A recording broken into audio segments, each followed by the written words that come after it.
Water filling stitch எப்படி போடுறதுன்னு சொல்லிட்டு இந்த வீடியோவில் வந்துட்டு பார்க்கலாம். ஃபஸ்ட்டு ஒரு நோட் எடுத்து நீங்கள் அதில் ஃபுல்லாக ஒரு பேஜ் ஃபுல்லாக வந்துட்டு நீங்கள் வாட்டர் ஃபில்லிங் ஸ்டிச் வந்து ட்ரா பண்ணுங்கள். ஃபஸ்ட்டு உங்கள் ஃப்ரீ ஹேண்டில் அது வந்து ஒர்க் பண்ண வந்தால் தான் நீங்கள் நீடில் வச்சுட்டு த்ரெட்டில் எடுத்து ஒர்க் பண்ண முடியும். இப்போது எம்ன்றது இந்த ஸ்மால் எம் அப்படின்ற ஷேப் வந்துட்டு இப்படி திருப்பி திருப்பி போடுங்க. இந்த நான் வீடியோவில் காட்டியிருக்கிற மாதிரி கீழேயும் மேலேயும் மாற்றி மாற்றி ஜாயினாக அப்படி போட்டுட்டு வந்தீங்க அப்படின்னா அதுதான் உங்களுக்கு வந்துட்டு வாட்டர் ஃபில்லிங். இது வந்துட்டு இப்போ நான் வந்து ஸ்ட்ரைட்டாக போட்டிருக்கேன். நீங்கள் ஒரு ரவுண்டில் வந்துட்டு போட்டு பழகுங்க. ஒரு ரவுண்ட் ஷேப் வந்து ட்ரா பண்ணிவிட்டு அதுக்குள்ளே வந்துட்டு வாட்டர் ஃபில்லிங் வந்துட்டு நீங்கள் போட போகிறீங்க. இப்போ ஒரு எண்டில் நீங்கள் ஸ்டார்ட் பண்ணிங்க அப்படின்னா திரும்ப எடுத்துகிட்டு வந்து அந்த ஃபைனல் எண்டில் வந்துட்டு நீங்கள் முடிச்சிடணும். அது மாதிரி ஃபஸ்ட்டு இந்த கார்னர் ஃபுல்லாக வந்துட்டு போடக்கூடாது. இந்த மாதிரி வந்துட்டு போடக்கூடாது. இப்போ நீங்கள் ஒரு இடத்துல ஸ்டார்ட் பண்ணிங்க அப்படின்னா உள்ளே வெளியே அந்த மாதிரி மாற்றி மாற்றி வந்து போட்டுகிட்டே வரணும். அப்போ தான் உங்களுக்கு அது எந்த இடத்துல ஸ்டார்ட் ஆகிருக்கு எந்த இடத்துல முடிஞ்சிருக்கு அப்படின்னு உங்களுக்கு வந்து தெரியக்கூடாது. அந்த மாதிரி வந்து நீங்கள் போடணும். இப்போ நான் போட்டிருக்கேன் பார்த்தீங்களா, இந்த கார்னர் ஃபுல்லாக நீங்கள் வந்து போட்டிங்க அப்படின்னா உங்களுக்கு அது வந்து ஒரு ரவுண்ட் ஷேப் மாதிரி வந்துட்டு கிடைக்கும். பட் ஆனால் அந்த மாதிரி வந்துட்டு போடக்கூடாது. இந்த மாதிரி போடக்கூடாதுன்னு சொல்லிட்டு தான் நான் வந்து இதில் வந்து போட்டு காட்டியிருக்கேன். சப்போஸ் இந்த மாதிரி அந்த மாதிரி உங்களுக்கு வரல, ஃபஸ்ட்டு பிகினராக இருக்கும்போது இப்படி தான் போட முடியுது அப்படின்னா, இப்போ நீங்கள் அப்படியே ஃபுல்லாக போட்டு முடிச்சுட்டு வந்து ஒரு இடத்துல நிறுத்திட்டீங்க.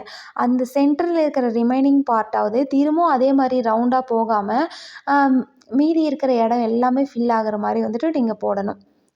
இல்லை உங்களுக்கு ஃபஸ்ட் டைமே போட வருது அப்படின்னா நீங்கள் அதோடு விட்டுருங்க. இப்போ பாருங்கள், இப்போ வந்துட்டு ஓரளவுக்கு நீட்டாக வந்துட்டு இருக்குது. இதே மாதிரி நீங்கள் வந்துட்டு எல்லா ஷேப்லேயுமே வந்துட்டு நீங்கள் போட்டு பாருங்கள். ரஃப்பாக வந்துட்டு ஃபஸ்ட்டு ப்ராக்டிஸ் பண்ணிவிட்டு அதுக்கப்புறம் நீங்கள் வந்துட்டு கிளாத்தில் வந்து ஒர்க் பண்ண பாருங்கள். இப்போது நான் சும்மா ஒரு ரவுண்டில் வந்துட்டு கார்னர் ஃபுல்லாக போடாமல் அப்படியே வந்துட்டு நான் போடுறேன். இப்போ ஹாஃப் பார்ட் வந்து நான் முடிச்சிட்டேன். இப்போ கீழே இருந்து இந்த பக்கம் இருக்கிற ஹாஃப் பார்ட் ஃபுல்லாக நான் முடிக்க போகிறேன். இந்த ரெண்டுக்குமே டிஃப்ரென்ஸ் தெரியும், நல்லாவே பாருங்கள். அது ரவுண்டாக சுற்றி வந்திருக்கு. அது நல்லாவே தெரியும். இது வந்துட்டு நம்ம எங்கே ஸ்டார்ட் பண்ணோம் எங்கே முடித்தோன்னே தெரியாது. இந்த மாதிரி இருக்கும். ஸோ நீங்கள் இந்த மாதிரி வந்துட்டு ட்ரை பண்ணி பாருங்கள். இந்த ஸ்டிச்சஸ் வந்துட்டு நீங்கள் ஒரு கிராண்ட் ப்ளவுஸ்லாம் பண்ணும்போது இந்த ஸ்டிச் வந்து உங்களுக்கு ரொம்பவே யூஸ் ஆகும். ஸோ இந்த ஸ்டிச் வரலன்னு சொல்லிட்டு ஸ்கிப் பண்ணாதீங்க. நீங்கள் ப்ராக்டிஸ் பண்ண தான் இந்த ஸ்டிச் வந்து உங்களுக்கு வரும். இப்போ நான் ஒரு திலகம் ஷேப்பில் வந்துட்டு போடுறேன் பாருங்கள். இந்த மாதிரி போட்டு நீங்கள் வாட்டர் ஃபில்லிங் வந்து முடிச்சிங்க அப்படின்னா அந்த ப்ளவுஸ் வந்து பார்க்க லுக்காக இருக்கும். நீங்கள் வந்துட்டு ஜரி த்ரெட்டில் இந்த வாட்டர் ஃபில்லிங் கொடுத்து அது கூட வந்துட்டு நீங்கள் நைலான் த்ரெட் யூஸ் பண்ணி பண்ணும்போது உங்களுக்கு பார்க்க வந்து ரொம்ப நல்லாயிருக்கும்.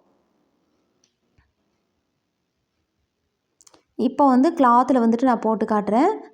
ஃபஸ்ட்டு ஒரு லைன் மட்டும் நான் போடுறேன். நீங்கள் வந்துட்டு எல்லாருமே ஏதாவது ஒரு ஷேப்பில் இல்லை ஏதாவது ஒரு ஃப்ளவரில் உங்களுக்கு எது ஈஸியாக இருக்கோ நீங்கள் அதில் வந்துட்டு போட்டு எனக்கு வந்துட்டு காட்டுங்க. வாட்டர் ஃபில்லிங் ஸ்டிச் அப்படின்றது இந்த ஷேப்பில் வெறும் செயின் ஸ்டிச் மட்டும் தான் நம்ம போடுவோம். பட் ஆனால் அந்த ஷேப் தான் நீங்கள் அப்படி வந்து திருப்பி திருப்பி போடுற மாதிரி இருக்கும். அந்த WM அப்படின்ற ஷேப் வந்து திருப்பி திருப்பி போடுற மாதிரி இருக்கும். மற்றபடி செயின் ஸ்டிச்சை தான் நம்ம வந்து இது ஃபுல்லாகவே யூஸ் பண்ணுவோம். சின்ன சின்ன செயினாக வந்து போடுங்க. அப்போ தான் இந்த ஸ்டிச் வந்து பார்க்க நல்லாயிருக்கும். பெருசாக போட்டிங்க அப்படின்னா உங்களுக்கு திருப்ப முடியாது. திருப்பும்போது உங்களுக்கு வேறு மாதிரி ஷேப் வந்து போயிடும். ஸோ சின்ன சின்ன சின்ன செயினாக வந்து போட்டு இது ஃபுல்லாகவே ப்ராக்டிஸ் பண்ணுங்கள். இந்த வீடியோ பார்த்துட்ருக்க யாராவது நீங்கள் ஃப்ரீயாக ஆரி ஒர்க் கற்றுக்கணும் அப்படின்னு நினச்சிங்கன்னா ஸ்க்ரீனில் தெரிய நம்பருக்கு வாட்ஸ்அப் பண்ணுங்கள். ஆரி ஒர்க் மெட்டீரியல் ஏதாவது பல்காக வேணும்னு அப்படின்னாலும் இல்லை சிங்கிள் பீஸ் வேணும் அப்படின்னாலும் ஸ்க்ரீனில் தெரியிற நம்பருக்கு வாட்ஸ்அப் பண்ணி உங்களுக்கு வேணுன்ற மெட்டீரியல்ஸ் வந்து வாங்கிக்கலாம்.